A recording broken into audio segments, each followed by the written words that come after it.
बिहार चुनाव से पहले एनडीए में दरार लाने का काम किया है चिराग पासवान ने। हालांकि बीजेपी को कोई नुकसान होता नजर नहीं आ रहा, लेकिन एनडीए को फर्क जरूर पड़ेगा।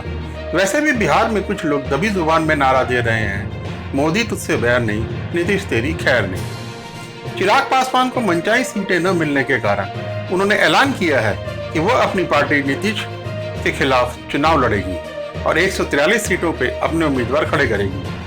अब इसमें एक पेच है, एलजेपी बीजेपी को समर्थन देगी, लेकिन एनडीए से उसको परहेज रहेगा। अब ऐसी स्थिति में एनडीए का नुकसान होना तय माना जा रहा है। एलजेपी के अध्यक्ष अब्दुल खालिद ने कहा कि जेडीयू के साथ हमारे वैचारिक मतभेद हैं और इसका फैसला जनता को छोड़ देना चाहिए कि कौन सा प्रत्याशी बिहार के लिए बेहतर है। इस बात को एलजेपी ने अपने संसदीय बैठक में साफ किया कि बीजेपी से उनका कोई मतभेद नहीं है, इसलिए वो बीजेपी का साथ देती रहेगी, लेकिन जेडीयू का कतई नहीं देगी। एलजेपी और जेडीयू के रस्साकशी में एनडीए का नुकसान साफ साफ होता नजर आ रहा है। तो वहीं दूसरी तरफ महागठबंधन ने अपने ख्याली पुलाव पकाने शुरू कर दिए। हालांकि एलजेपी और बीजेपी ने कोई भी चुनाव बिहार विधानसभा मिलकर नहीं लड़ा है, लेकिन एलजेपी के अध्यक्ष का मानना है कि इस बार समीकरण भी अलग है और जेडीयू को इस चुनाव में समझ आ जाएगा बीजेपी के पास दलितों का अच्छा खासा वोट बैंक है, जिससे कि जेडीयू का नुकसान होना तय है और बीजेपी का फायदा।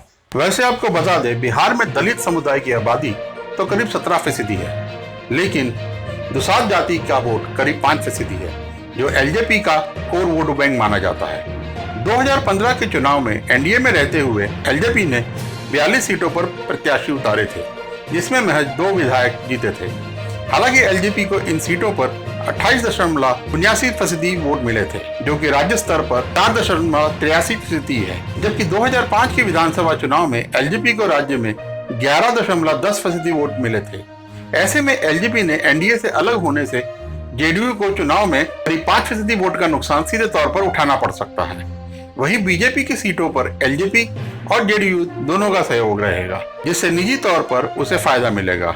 हालांकि जेडीयू के नुकसान से एनडीए को भी नुकसान है।